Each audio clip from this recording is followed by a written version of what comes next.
उत्तरी इजराइल के मजदल शम्स इलाके में हिजबुल्लाह के हमले से इजराइल और लेबनान के बीच में आर पार की लड़ाई की संभावना और ज्यादा बढ़ गई है।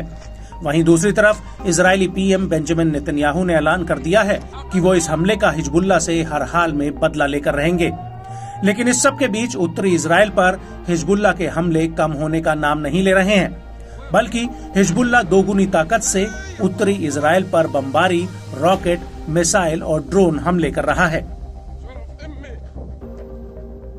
और इसी कड़ी में 28 जुलाई 2024 को हिजबुल्लाह ने उत्तरी इजराइल के अल-मनारा और शतूला सेटलमेंट पर बहुत बड़ा हमला किया है।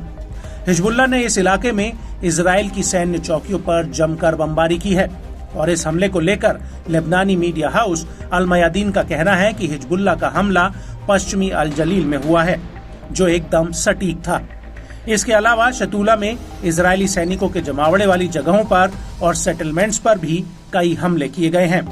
वहीं दूसरी तरफ इजरायली मीडिया का कहना है कि 2 रॉकेट शतूला में आकर गिरे, जिससे एक बिल्डिंग में आग लग गई।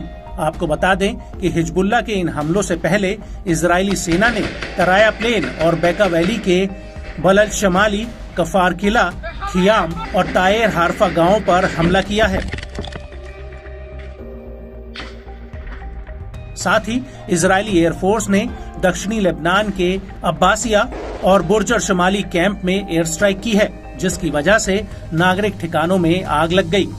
आपको बता दें कि इन हमलों की वजह से हिजबुल्लाह और इजराइल के बीच पूर्ण युद्ध की आग अंदर ही अंदर दटक रही है। हालांकि हिजबुल्लाह बार बार इजराइल को युद्ध से दूर रहने की चेतावनी दे रहा है।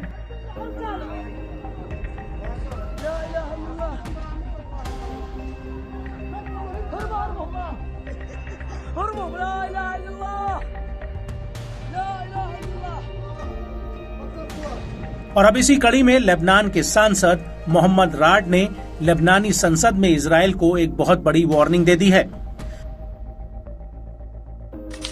मोहम्मद राड का कहना है कि अगर इजराइल लेबनान के खिलाफ आर पार के युद्ध के लिए आता है तो ये उसका अंत होगा।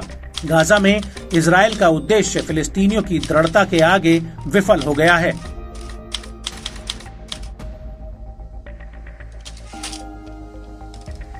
आपको बता दें कि मोहम्मद राड का बयान ऐसे वक्त पर आया है जब इजराइल ने मजदाल शम्स हमले का आरोप हिजबुल्लाह पर लगाया है। वहीं हिजबुल्लाह ने इस आरोप को पूरी तरह से खारिज कर दिया है और कहा है कि आयरन डोम द्वारा दागी गई मिसाइल के फेल हो जाने से ये घटना हुई है। हिजबुल्लाह का कहना है कि उसका इस घटना से कोई संबंध नहीं है। वहीं न्यूज एजेंसी एक्सियस ने एक अमेरिकी सूत्र के हवाले से कहा है कि हिजबुल्लाह के अधिकारियों ने संयुक्त राष्ट्र को सूचित किया है कि मजदाल शम्स की घटना इजरायली इंटरसेप्टर मिसाइल के खेल के मैदान में गिरने से हुई है।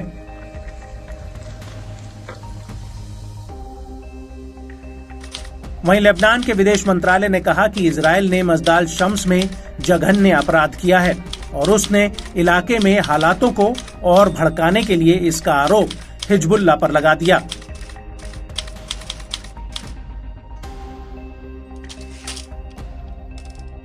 आपको बता दें कि जिस मजदाल शम्स में ये हमला हुआ है वो साल 1967 से इजराइल के पास है।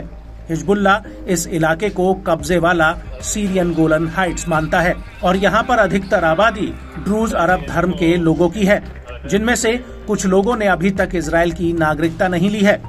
और यही वजह है कि हिजबुल्लाह इन लोगों के बीच अपनी छवि बनाने में लगा हुआ है। हालांकि अभी तक ये समुदाय हिजबुल्लाह के हमलों से अछूता था और 27 जुलाई 2024 की ये पहली घटना है जब किसी हवाई हमले में अरब द्रूज के लोग मारे गए हों।